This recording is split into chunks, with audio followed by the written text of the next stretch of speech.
Hebreus capítulo de número 7, versículo de número 5. Hebreus capítulo de número 7, versículo de número 5. Diz assim a palavra de Deus: E o que dentre os filhos de Levi, recebe um sacerdote, tem ordem segundo a lei, de tomar o dízimo do povo, isto é, de seus irmãos, ainda que tenham saído dos lombos de Abraão. Mas aquele cuja genealogia não é contada entre eles, tomou o dízimo de Abraão e abençoou o que tinha as promessas. Ora, sem contradição alguma, o menor é abençoado pelo maior. E aqui certamente toma dízimo homens que morrem, ali porém aquele de quem se testifica que vive. E para assim dizer, por meio de Abraão até Levi, que recebe dízimos, pagou dízimos. Porque ainda ele estava nos lombos do seu pai, quando Melquisedeque lhe saiu ao encontro. De sorte que, se a perfeição fosse pelo sacrifício, pelo sacerdócio levítico, que necessitava havia logo de outro sacerdote que se levantasse, segundo a ordem de Melquisedeque, e não fosse chamado segundo a ordem de Arão, porque mudando-se o sacerdócio, necessariamente se faz também a mudança da lei. Preste atenção no que eu vou te falar nesta manhã. A Bíblia nos ensina, numa lei ainda mosaica, dada por Moisés, que existia um motivo, existia um porquê, tanto dos dízimos e como das ofertas. Quando se estabeleceu, querido, cada tribo, uma das ordenanças de Deus é que a tribo de Levi ela não tivesse parte, nenhuma herança. E Deus disse à tribo de Levi: a herança da tribo de Levi, a herança de Levi é o Senhor. Então estabeleceu-se oferta e dízimo para que a casa de Levi, para que a tribo de Levi, que foi separada para o sacerdócio, pudesse ser sustentada. Então todas as outras tribos, as 11 tribos, elas tinham a obrigação, elas tinham a lei, elas tinham a responsabilidade de trazer dízimo e oferta para que a casa de Levi, para que a tribo de Levi pudesse se manter.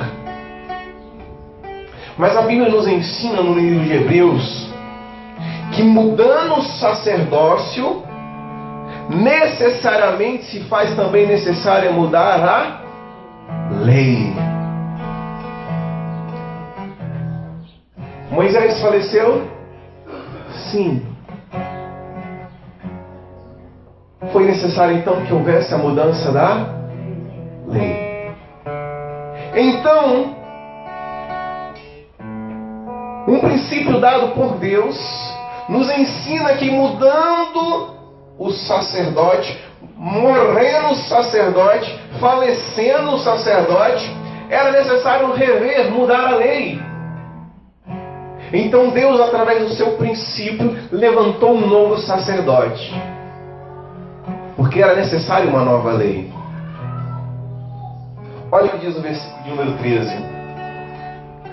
Porque aquele de quem essas coisas se dizem pertence a outra tribo, de qual ninguém serviu ao altar, visto ser manifesto que o Senhor procedeu de Judá, e conscientemente a essa tribo nunca Moisés falou do sacerdócio.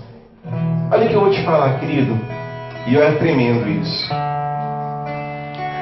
Dizimar e ofertar, ela não é mais uma lei, mas uma devoção de coração. Por quê? Porque Cristo foi levantado de baixo, dentro da tribo de Judá, e não da tribo de Levi. Então ofertar e dizimar não é mais uma obrigação, mas um prestar de serviço de gratidão, de alegria. Quando os sumos sacerdotes eram levantados pela tribo de Levi, sim, era uma obrigação, era uma lei. Mas a partir de Cristo Jesus, que foi levantado da tribo não de Levi, mas da tribo de Judá, uma nova lei se firmou. Então não existe mais a obrigação, mas a gratidão, querido. Você entrega não porque você é obrigado, mas porque você tem gratidão em fazê-lo. Você entende isso, querido? Que tremendo que é isso? Na tribo de Levi era uma obrigação das 11 tribos trazer, porque a tribo de Levi era sustentada dessa forma. A partir de Cristo Jesus, não existe essa obrigação, mas sim uma devoção e gratidão em fazê-lo. Porque foi necessário o quê? No versículo 12 diz o quê? Mudando-se o sacerdote, se faz necessário o quê? Sacerdócio de Levi, Moisés e lei. Sacerdócio de Judá, Jesus e graça. Olha que tremendo. Olha que tremendo isso. Verso 15. E muito mais manifesto ainda é a semelhança de Melquisedeque se levantar outro sacerdote, que não foi feito segundo a lei do mandamento carnal, mas segundo a virtude da vida incorruptível. Porque dela assim se testifica: tu és sacerdote eternamente segundo a ordem de Melquisedeque. Porque o precedente mandamento é o quê? Abrogado, é cancelado, ele é anulado por causa da fraqueza e da sua inutilidade. Olha o que eu vou te falar, querido. No versículo 12, vou ler novamente. Porque mudando o sacerdote, necessariamente o quê? É necessário mudar a? Por que Cristo ressuscitou? Porque se ele morresse simplesmente, a lei teria que ser mudada novamente. Então Cristo ressuscitou, porque a lei da graça, ela é eterna sobre as nossas vidas, a lei do amor, e nunca isso mais vai ser modificado nem na minha vida, nem na sua vida, querido. Nunca mais. Nunca mais. Verso 19. Pois a lei nenhuma coisa aperfeiçoou, e desta sorte é introduzida uma melhor esperança, pela qual chegamos a Deus. Versículo 22. De tanto melhor concerto Jesus foi feito fiador. Na verdade, aqueles que foram feitos sacerdotes em grande número, porque pela morte foram impedidos de permanecer, mas este, porque permanece eternamente, tem um sacerdócio perpétuo. Porque nos convinha tal sumo sacerdote santo, inocente, imaculado, separado dos pecadores e feito mais sublime que os céus, que não necessitasse, como sumo sacerdote, de oferecer cada dia sacrifícios, primeiramente por seus próprios pecados e depois pelo do povo, porque isso fez ele uma única vez, oferecendo-se a si mesmo. Porque a lei constitui sumos sacerdotes a homens fracos, igual eu e você, querido, pecadores, débeis, inúteis. Mas a palavra do juramento, que veio depois da lei, constitui ao Filho perfeito para sempre. Querido, a lei só revelava a nossa fraqueza, a lei só revelava a nossa debilidade, o nosso pecado, mas veio uma lei que foi perfeita e é perfeita, que é a lei do amor e da graça, querido, que constituiu uma única vez um sacerdócio eterno, que é o sacerdócio perfeito de Jesus Cristo. Olha o que diz em Atos capítulo 13, versículo de número 39. Atos, capítulo de número 13, versículo de número 39.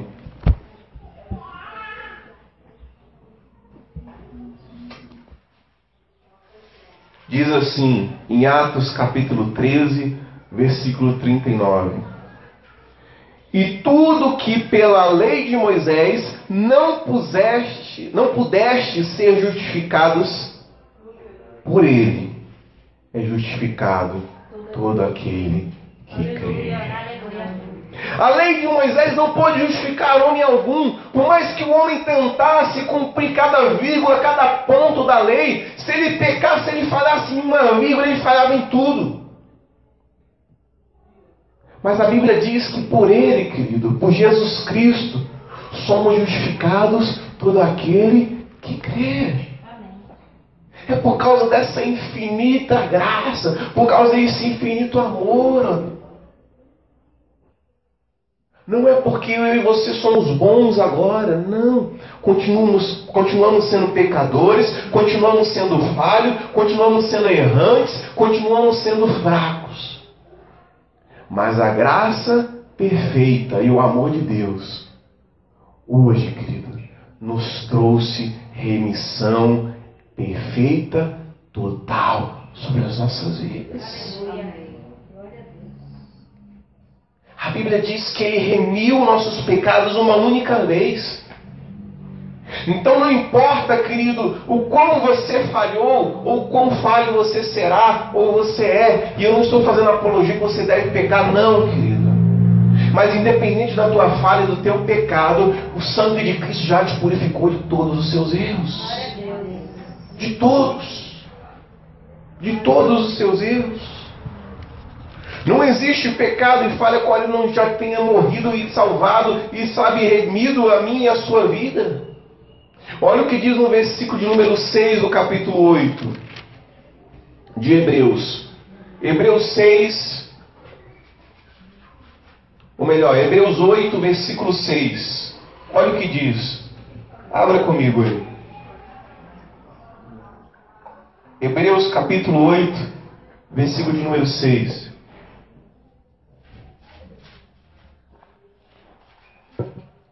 Diz assim: mas agora alcançou ele ministério tanto mais excelente, quanto é mediador de um melhor concerto, de uma melhor aliança, que está confirmado em melhores promessas.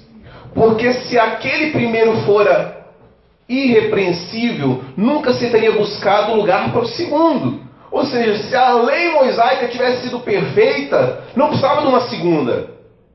Porque repreendendo ele diz: eis que virão dias, diz o Senhor, em que com a casa de Israel e com a casa de Judá estabelecerei um novo concerto. Não segundo o concerto que fiz com seus pais, no dia que o tomei pela mão, para o tirar da terra do Egito, como não permaneceram naquele meu concerto, eu para eles não atentei, diz o Senhor. Porque este é o concerto que depois daqueles dias farei com a casa de Israel, diz o Senhor. Porei as minhas leis no seu entendimento, e em seu coração escreverei. E eu lhes serei por Deus, e eles serão meu povo. E não ensinará cada um ao seu próximo, nem cada um ao seu irmão, dizendo: conhece o Senhor, porque todos me conhecerão, desde o menor até o maior. Porque serei misericordioso para com as suas iniquidades, dos seus pecados e suas prevaricações não me lembrarei mais. Dizendo: novo concerto envelheceu o primeiro. Ora, o que foi tornado velho se envelhece, perto está de acabar. Querido, olha que poderoso isso. No versículo 12 do capítulo 8, Deus diz que vai ter misericórdia das nossas iniquidades, ou seja, as suas injustiças, os teus pecados. Deus, ele vai ter misericórdia. Por causa de quem, querido? Por causa de Jesus Cristo. Por causa do mediador dessa nova aliança. Por causa daquele que morreu na cruz. Por causa daquele que estabeleceu a lei da graça e do amor. Um novo tempo, um novo concerto. Foi envelhecido o primeiro concerto. O Velho Testamento, a velha aliança, para que vivêssemos um novo tempo, uma nova aliança. Capítulo 9, versículo de número 7 de Hebreus, diz assim: mas no segundo concerto, na segunda aliança, só o sumo sacerdote, uma vez ao ano, não sem sangue, que ofereceria por si mesmo e pelas culpas do povo, dando nisso a entender o Espírito Santo que ainda o caminho do santuário não estava descoberto, enquanto se conservava em pé o quê? O primeiro tabernáculo. Olha que tremendo, querido. Enquanto você ou qualquer pessoa quiser viver debaixo ainda da lei mosaica, o caminho continua encoberto. Enquanto você e eu quisermos viver ainda debaixo do primeiro templo, do primeiro santuário, da primeira aliança, o caminho continua encoberto. O véu ainda não foi rasgado se você quiser continuar debaixo da lei mosaica. Olha o que diz o verso 9. Que é uma alegoria para o tempo presente, em que se oferecem dons e sacrifícios que, quanto à consciência, não pode aperfeiçoar aquele que faz o serviço. Só existe uma maneira, querido, de se aperfeiçoar o serviço. A graça e o amor de Deus. Verso 10. Consistindo somente em manjares e bebidas e várias abluções e justificações da carne, impostas até o tempo da correção. Até o tempo de Cristo, eram todas realmente impostas pela lei e pelos homens. Verso 11. Mas vindo Cristo, o sumo sacerdote dos bens futuros, por um maior e mais perfeito tabernáculo, não feito por mãos, isto é, não desta criação, nem por sangue de bodes e bezerros, mas pelo seu próprio sangue, entrou uma vez no santuário, havendo efetuado uma eterna redenção. Porque se sangue de touros e bodes e a cinza de uma novilha esparzida sobre os imundos o santificava quanto à purificação da carne, quanto mais o sangue de Cristo, que pelo Espírito eterno se ofereceu a si mesmo, imaculado a Deus, purificará as vossas consciências, as vossas obras mortas, para servirdes ao Deus vivo. E por isso é mediador de um novo testamento, para que, intervindo a morte, para a remissão das transgressões que havia debaixo do primeiro testamento, os chamados recebam a promessa da herança eterna. Verso 25. Nem também para si mesmo se oferecer muitas vezes, como o sumo sacerdote cada ano entra no santuário com sangue alheio. De outra maneira, necessário fora padecer muitas vezes desde a fundação do mundo, mas agora, na consumação dos séculos, uma vez se manifestou para aniquilar o pecado pelo sacrifício de si mesmo. E como os homens está ordenado a morrer uma só vez, Vindo depois disso o juízo, assim também Cristo, oferecendo uma única vez para tirar os pecados de muitos, aparecerá a segunda vez, sem pecados, aos que esperam para a salvação. Então Cristo, Ele se sacrifica dia após dia, Ele realmente, a cada momento que você pega, Ele é sacrificado novamente. Não, querido. A Bíblia diz que Ele morreu uma única vez, se sacrificou uma única vez, para que você tivesse remissão dos seus pecados para todo sempre. Olha o que diz no versículo 1 do capítulo 10. Porque tendo a lei a sombra dos bens futuros e não a imagem exata das coisas, nunca pelos mesmos sacrifícios que continuamente se oferecia a cada ano, pode aperfeiçoar o que a eles se achegam.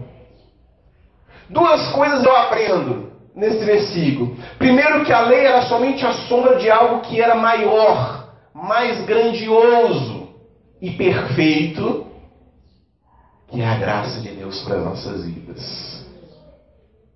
E a lei, por mais boa que fosse, por mais cheia de intenções positivas que ela tinha, era incapaz de nos aperfeiçoar e nos fazer chegar a Deus.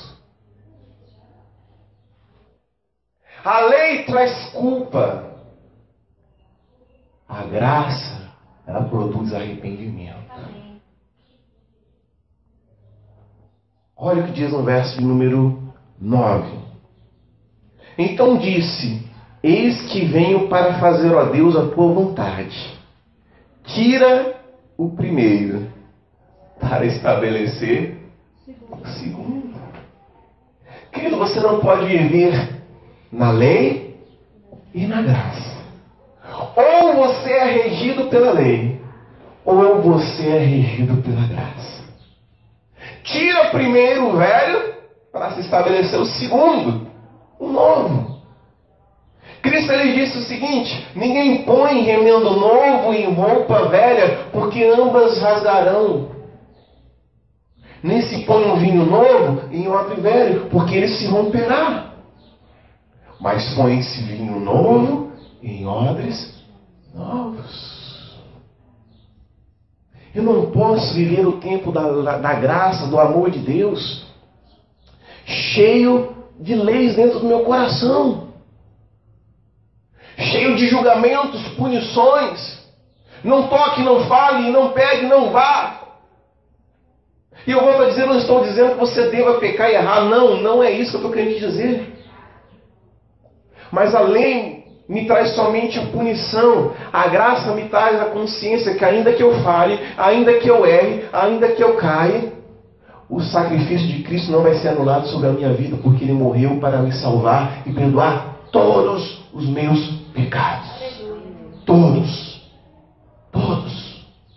os meus pecados. Verso de número 19. Tendo, pois, irmãos, ousadia para entrar no santuário pelo sangue de Jesus. Verso 20. Pelo novo e vivo caminho que Ele nos consagrou pelo véu, isto é, pela sua carne. E tendo um grande sacerdote sobre a casa de Deus, cheguemos com o verdadeiro coração, em inteira certeza de fé, tendo os corações purificados de má consciência e o corpo lavado com água limpa. Retenhamos firme a confissão da nossa esperança, porque fiel é o que prometeu. Querido, já não é mais a ação, e sim agora é o coração. Não é mais um ritual de guardar um sábado, mas um coração de se guardar todos os dias. Não é mais uma lei dizendo que eu não devo adulterar, mas é a graça dizendo você não vai adulterar. Não é porque há punição, mas porque você está debaixo de um novo tempo e você tem que amar e respeitar o teu próximo, a tua esposa como a ti mesmo. O que você não quer que faça a você, não faça ao outro. Não é mais a punição, mas é a consciência da graça, é o coração inteiro. Você entende isso, querido? Não é mais dizendo que eu tenho que honrar meus pais, não que agora não honre, mas eu honro meus pais agora não é por medo da maldição, mas porque eu tenho Cristo no meu coração e eu vou amá-los até o fim. Você entende, meu querido? Olha o que diz ainda no versículo número 24. E consideramos-nos uns aos outros para nos estimularmos ao amor e às obras. É a consideração ao outro, querido. É o amor. Verso 25. Não deixando a nossa congregação, como é costume de alguns, antes admoestando uns aos outros, e tanto mais quando vedes que se vai aproximando aquele dia. Olha o que Paulo nos ensina, olha, tudo bem, você está debaixo da graça, você não precisa de ninguém que ensine, porque o Espírito Santo te ensinará, você já tem a palavra, mas não deixe a vossa congregação, como alguns estão fazendo. Uns começaram a receber aquele tempo de graça e falaram, se eu estou no tempo da graça, eu tudo posso. Então eu vou deixar a igreja, eu vou deixar a congregação, estou indo embora, eu vou viver a minha vida, basta meu quarto, a Bíblia, a palavra, o Espírito Santo. É verdade, basta tudo isso na sua vida. Mas Paulo diz, olha, não deixe a congregação, como alguns estão fazendo. Versículo de número 26. Porque se pecarmos, o que, querido? Voluntariamente, ou seja, se pecarmos consciente, se pecarmos sabendo exatamente que estamos pecando, pecamos porque queremos, depois de ter recebido o conhecimento da verdade, já não resta mais sacrifício pelo pecado. O que Paulo está falando aqui? Olha, se você peca consciente, pega porque realmente quer, querido, não resta mais sacrifício pelos pecados. Porque você não quer mudança de vida, você não tem se arrependido, você não quer transformação.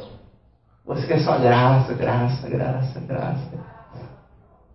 Aí sim, querido, o papel, a atitude, a disposição está errada. É usar a graça para viver de uma forma libertina, sem critérios, amoral aos padrões de Deus. Esse é o erro. Esse é o erro. A pessoa sai de uma, lei, de uma legalidade, ela sai de um jugo e de repente vai para outro extremo e acha que tudo pode, porque Cristo morreu na cruz e me remediou todos os pecados. Tudo bem, Ele fez tudo isso. Mas o alerta é que você não use isso, querido, de forma libertinosa. Que você não use da graça de maneira vã. É o alerta aqui. Mas uma expectação horrível de juízo e ardor de fogo há de devorar os adversários. Quebrantando alguém a lei de Moisés, morre sem misericórdia, só pela palavra de 2 ou 3 testemunhas. De quanto maior castigo cuidais, vós será julgado merecedor aquele que fazer o que, querido?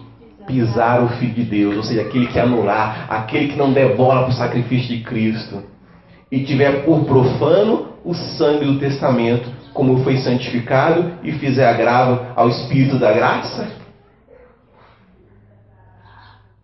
Deus está falando, olha, antigamente na lei mosaica, se chegasse 2 testemunhas dizendo, olha, teu irmão fez isso, aquela pessoa era morta, era apedrejada. Ok, então quer dizer que na lei de Cristo tudo pode? Não. Está dizendo, se você pisar no Filho de Deus, se você profanar o sangue de Jesus Cristo, querido, vem maior rigor sobre a sua vida. Não está dizendo que você não possa errar, mas está falando daquele que pega consciente, daquele que pega de maneira voluntária, simplesmente pisando no sangue do Cordeiro, anulando o que Cristo fez na cruz. Porque está no tempo da graça. Porque bem conhecemos aquele que disse: minha é a vingança e eu darei a recompensa, diz o Senhor. E outra vez o Senhor julgará o seu povo. Horrenda coisa é cair na mão do Deus vivo. Versículo de número 36. Porque necessitais de paciência, para que depois de haverdes feito a vontade de Deus, possais alcançar a promessa. Porque ainda um pouquinho de tempo, o que há de vir, virá, e não tardará. Mas o justo viverá da fé, e se ele recuar, a minha alma não tem prazer nele. Nós, porém, somos daqueles que se retiram para a petição, mas daqueles que o quê? Creem para a conservação da alma. Que nessa manhã você possa entender que a graça de Deus é algo perfeito na sua vida. Ela é algo suficiente na sua vida. Mas você não pode usar dessa graça para pisar no sangue de Cristo, para pisar em Deus e dar vazão à sua carne e fazer o que você tem vontade de fazer. O meu alerta é que você tenha cuidado para que a graça não seja pedra de tropeço na sua vida. Para que a graça não te faça cair, mas te sustente. Porque muitos acabam se desviando da fé, porque confundem a graça de Deus, a liberdade de Deus, com a liberdade da carne. E faz somente o que o teu coração tem desejo de fazer. O alerta, o ensinamento nessa hora, querido, é entendermos que na graça já não existe obrigação, mas existe coração, amor, fazer por gratidão e não mais por medo de penalidades, por medo de consequências. Nós vimos que mudando o sacerdócio necessariamente faz também mudar a lei. E hoje a nossa lei é a lei da graça, é a lei do amor, é a lei do sacrifício de Cristo, onde eu e você prestaremos conta por cada coisa que fizemos. Mas acima de tudo, querido, temos que ter interesse de coração para corresponder a Deus na atitude que Ele teve para conosco, de morrer na cruz e nos salvar e nos dar a oportunidade de uma mudança de vida, uma mudança de padrão e alcançarmos a transformação de Deus nas nossas vidas.